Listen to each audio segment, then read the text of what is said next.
Everyone, it's Ashley. I just wanted to record something about basically the story of my miscarriage and what's happened and how it happened, and I'm gonna cry. But I want you to know I'm doing a lot better.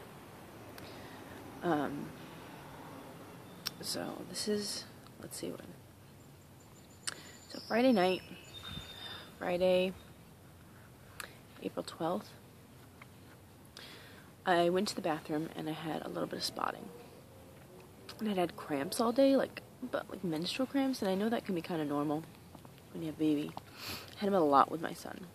It's basically just like your uterus growing and expanding.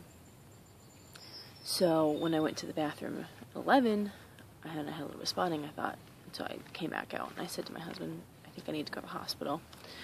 And I got to the hospital. It's only like 15 minutes away. I got there around 11:30 because I called my doctor and I was like, you know what, I'm just going to go. I didn't go to the hospital my doctor works at, just because there's one quite close to us. I thought, just go there, it'll be fine. So I got there around 11:30 and I said to the nurse, I'm bleeding, but I do have this, I had the ultrasound pictures, I do have this, little,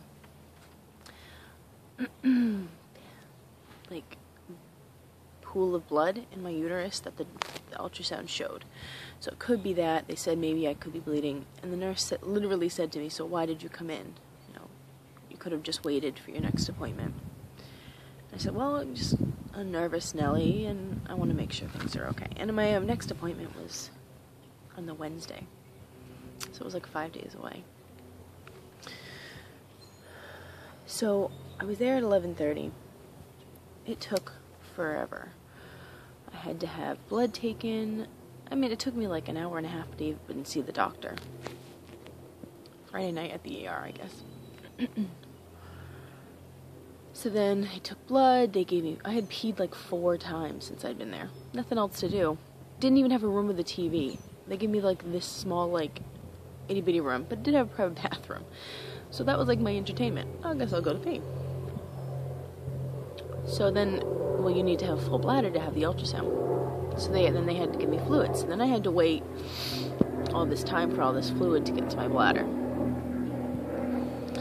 And they do the ultrasound. They wouldn't let me see the screen. She can't tell you anything. You have to wait till the doctor. That was at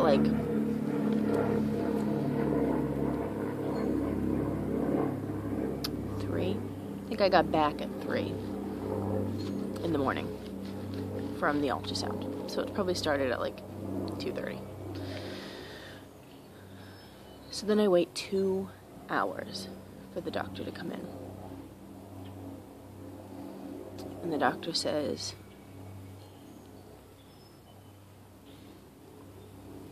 now let me just say that I thought everything was okay.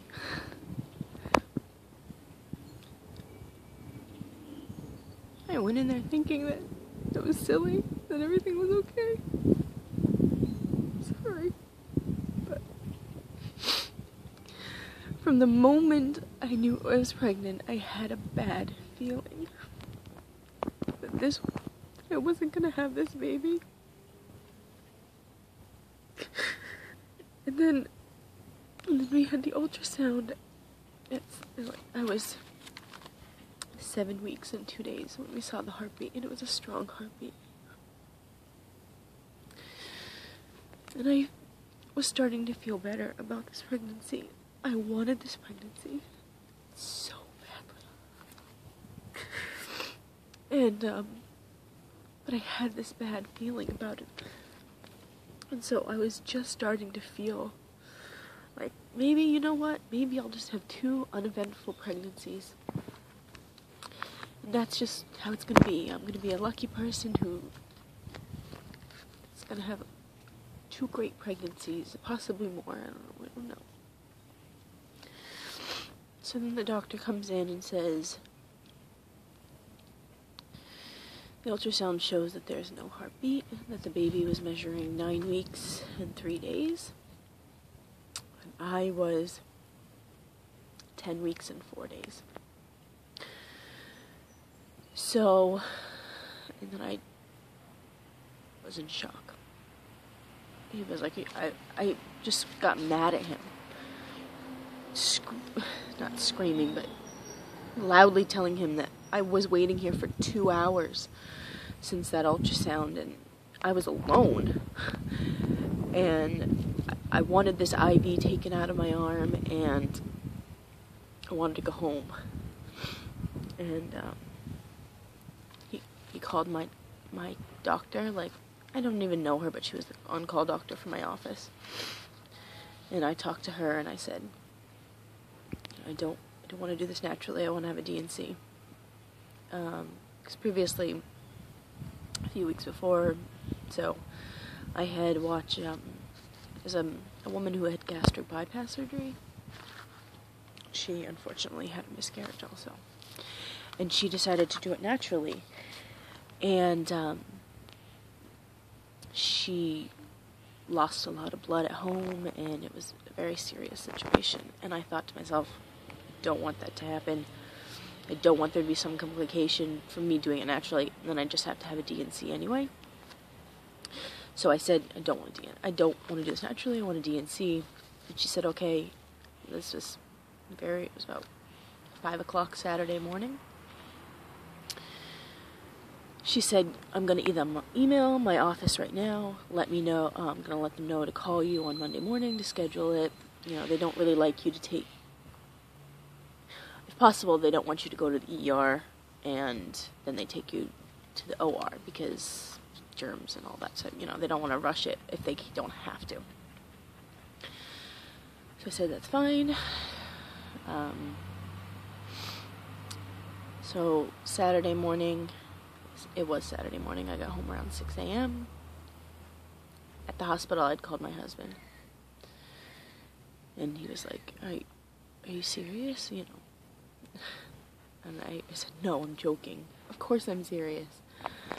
So when I got home, he was still in bed, and he just cuddled me, and I think we were both kind of in shock.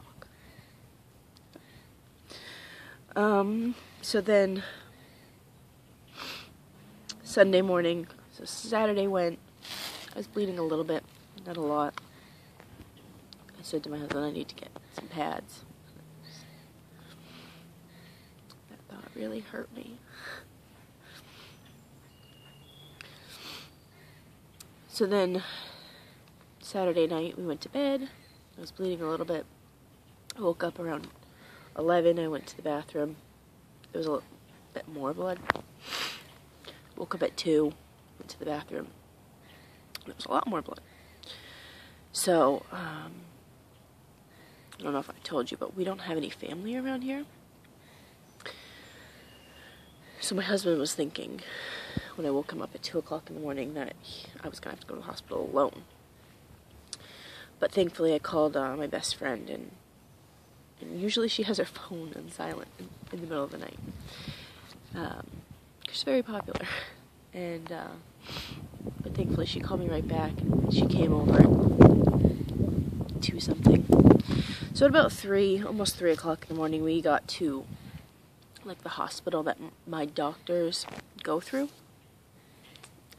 Much nicer hospital than I went through before.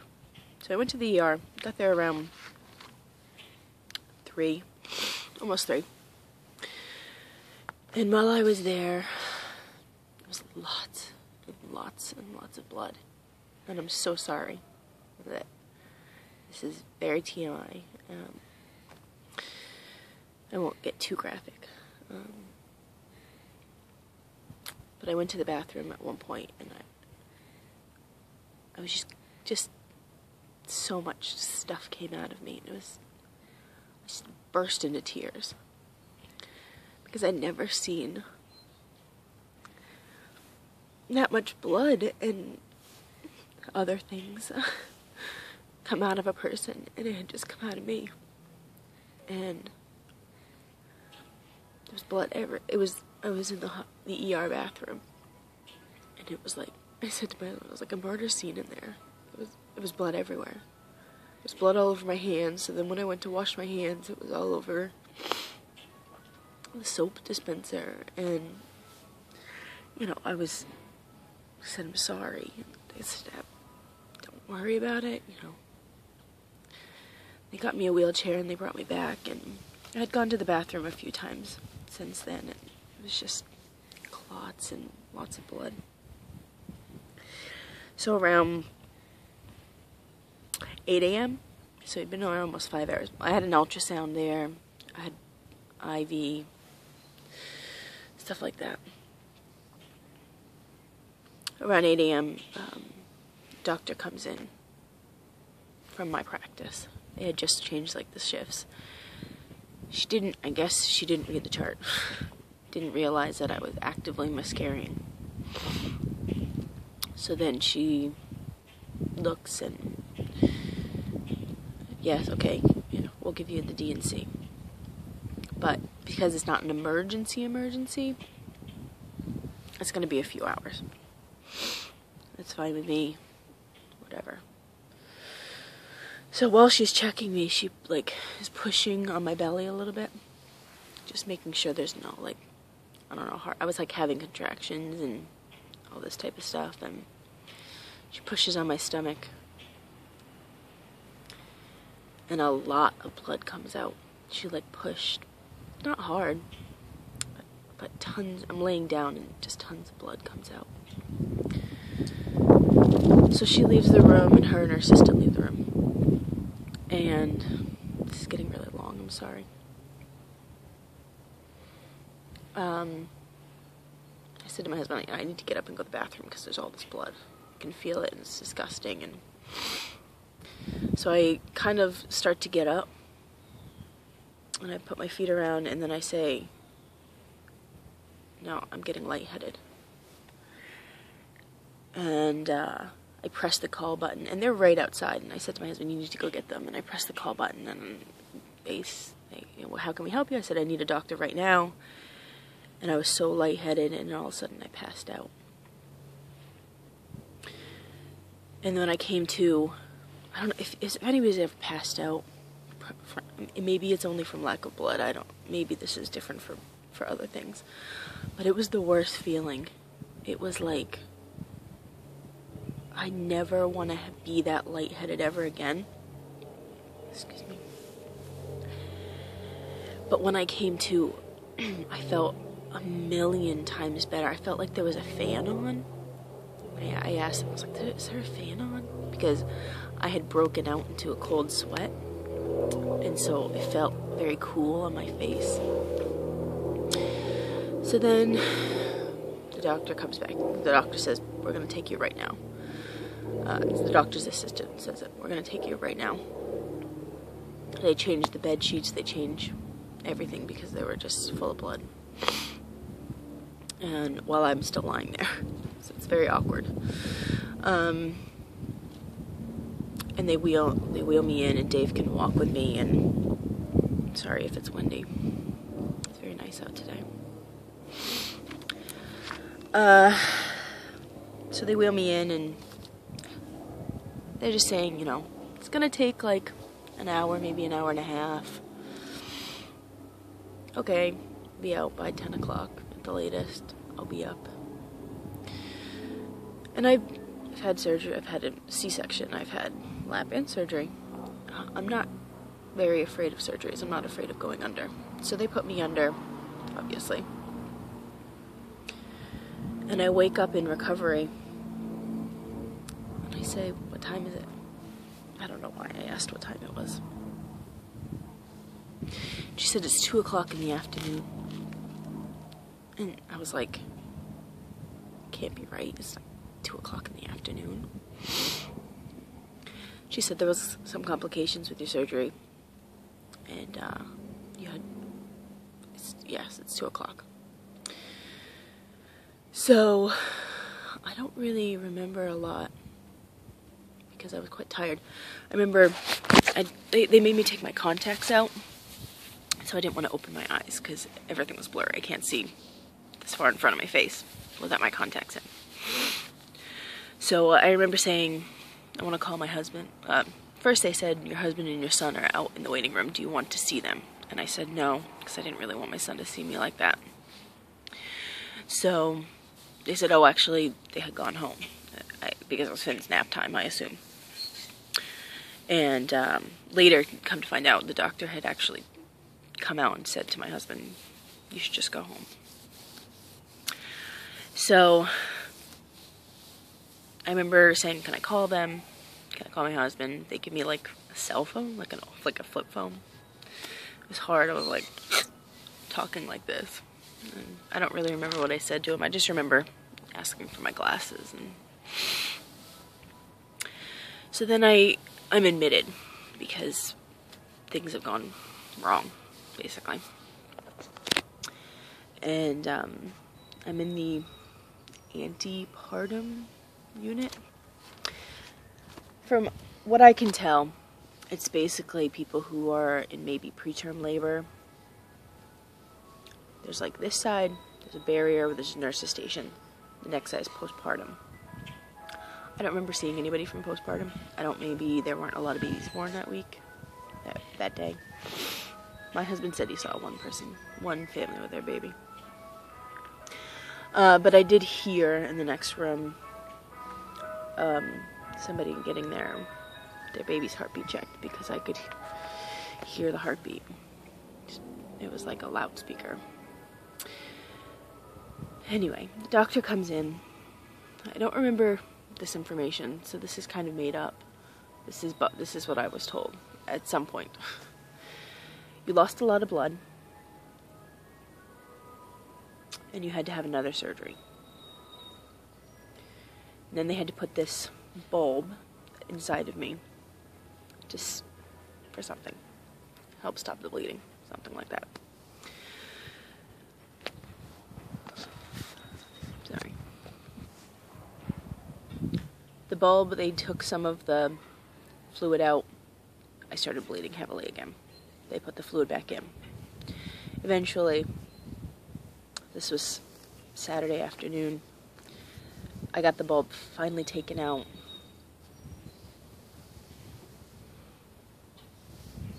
Monday afternoon. And I also had a catheter. That was awful. So,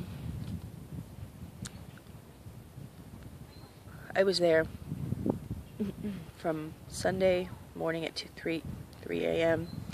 to Tuesday at 1 p.m. The doctor comes in on Tuesday, says, let me just recap, and so I'll just give you what she said.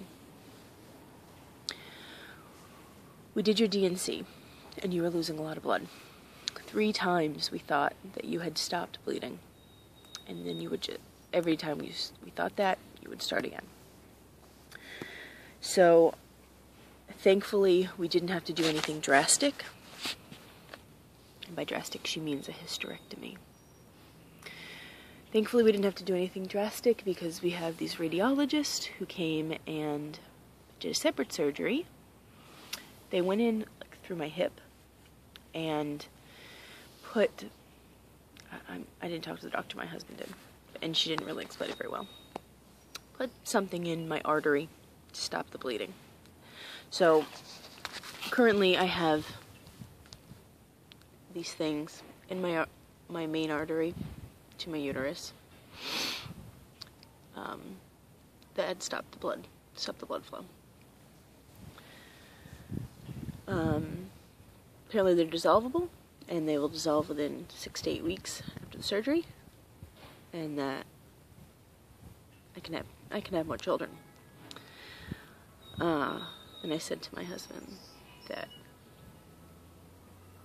and he said it a few times, that we're very lucky that we went to this hospital and that we have this hospital around. Because if we were in some little town or little place and they couldn't stop the bleeding, I would have had to have a hysterectomy and I wouldn't have any more children. So after the surgery, they had this bulb thing. It wasn't working very well. I had to have a blood transfusion. Got 9 pints of blood. I don't think I have any of my original blood inside of me anymore. And I cannot stress enough how thankful I am I did not do this by myself, naturally at home, because it might have been too late by the time we had gotten to the hospital. I also had a few pints of, called it frozen, they called it something, but it was plasma. So 2 pints of plasma, 9 pints of blood, saline, lots of other fluids. So I didn't get up to walk until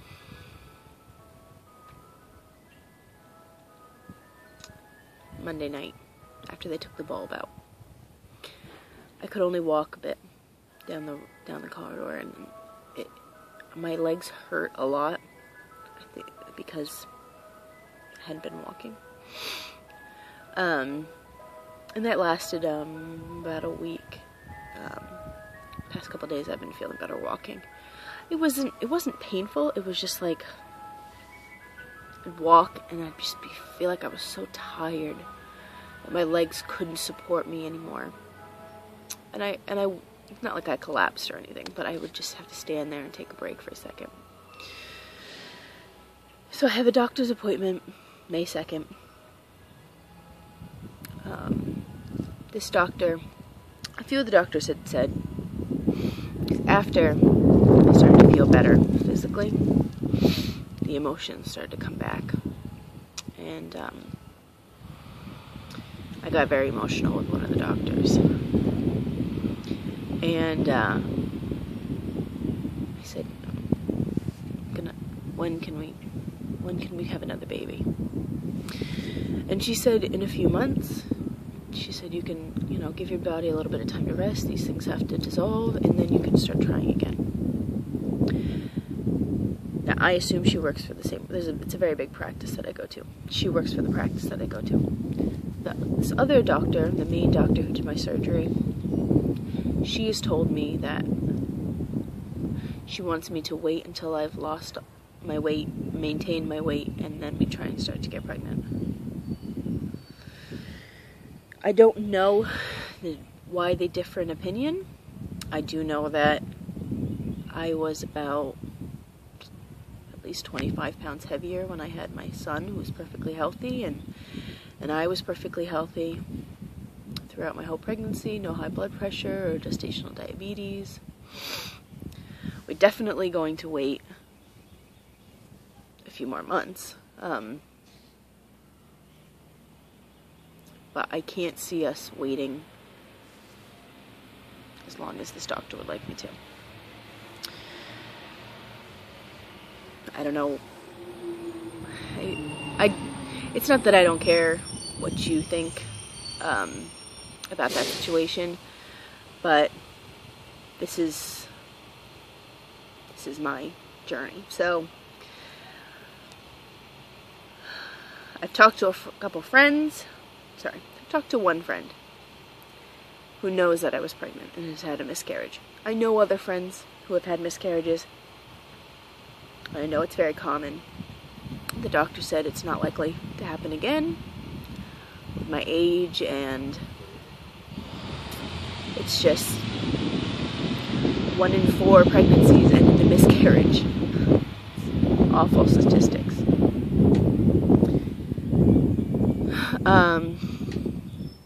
And so I want to try again as soon as possible. I miss my baby. Sorry. I miss my baby. And I want a baby. My son has been amazing through this. I felt horrible having to tell him that the baby was in heaven. It wasn't in my belly anymore. He's only 3, he doesn't get it. But I hope that because he's only 3, he won't remember me crying for no, not for no reason, but out of the blue when he's playing or something. I've cuddled him and thanked God for him.